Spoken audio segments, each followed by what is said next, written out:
Good morning, welcome to CATEX TV. My name is Frank Fortunato. Today is Monday, October 6, 2014. You can follow us on Twitter at CATEX TV. Typhoon Phanfone struck Tokyo this morning as a Category 1 storm. The Japanese were lucky. Just before it made landfall at 8 a.m. this morning, it was a Category 4 storm, packing winds of about 150 miles per hour. When it did make landfall, it was packing winds of only about 110 miles per hour. It made landfall at local time in the central city of Hamamatsu. Commenting on the storm, a senior scientist at AIR Worldwide, Kevin Hill, said that the typhoon produced impressive rainfall totals throughout Japan, despite the fact that the majority of the storm did remain offshore. Shinkansen bullet train services between Tokyo and Osaka were shut down for most of the day, although they have reopened, and about 600 flights out of Haneda Airport in Tokyo were canceled.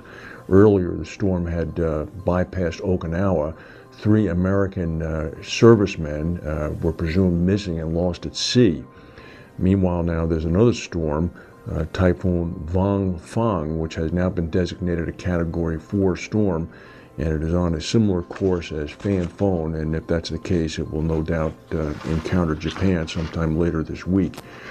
As part of the fallout from the storm, the Grand Prix race in the suburb of Nagoya did in fact go ahead.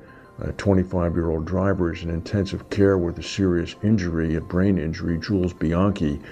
The drivers had to deal with heavy rain, and because the time of the race was pushed back because of the rain, it was dark when the race was drawing to an end.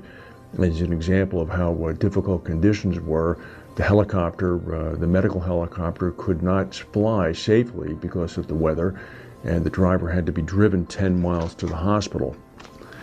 Hewlett Packard confirmed this morning that it has plans now to break into 2 separate companies. Hewlett Packard is a foundational institution in Silicon Valley. It's going to break itself into a company aimed at business technology, including computer services, data storage equipment, and software. That company is going to be called Hewlett Packard Enterprise, and a company that sells personal computers and printers. That company is going to be called HP Inc., and that will retain the company's current logo.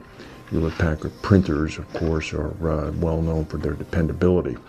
In Hong Kong, civil servants have begun to return to work today.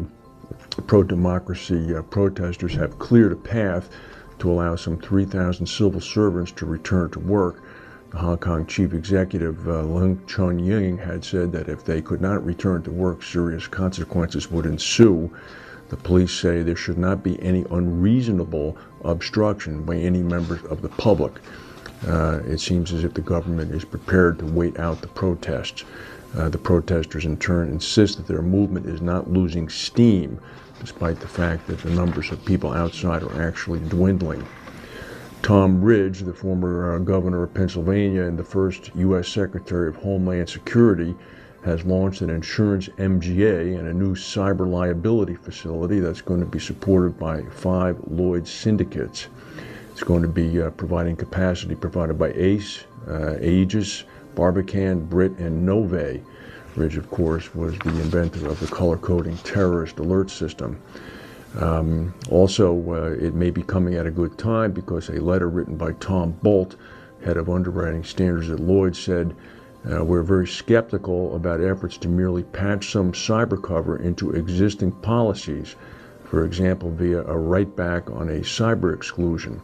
In short, if we call you, we expect you to be able to tell us what your aggregate exposure to cyber is and the associated premiums." There was a train derailment yesterday morning in a Union Pacific Railroad freight train down in Mer Rouge, Louisiana. Apparently it collided with a truck that stalled on a railroad crossing. It was an 89-car train, 2 locomotives and 17 cars derailed. The authorities are cleaning it up as we speak. There was a 5.1 earthquake that struck New Zealand about 3 hours ago. It was felt in Wellington. Epicenter was located about 20 miles west of the city of Murupara.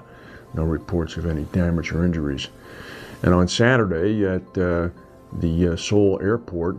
A North Korean plane arrived, bringing visitors and dignitaries to the Asian Games being held in Seoul. And stepping off the plane were three very high-level representatives from the North Korean government. Two of them are very close to Supreme Leader Kim Jong-un. They're senior aides to him. And they commented after the games that it was an enormous joy and pride for the nation as both the North and the South Korean athletes performed well. There is now talk that high-level talks may resume between the two Koreas, who remain technically at a state of war since the conclusion of the Korean War in 1953. That's the news for today. If we have any breaking news, we'll come back and tell you. Thank you for watching, and we'll see you tomorrow.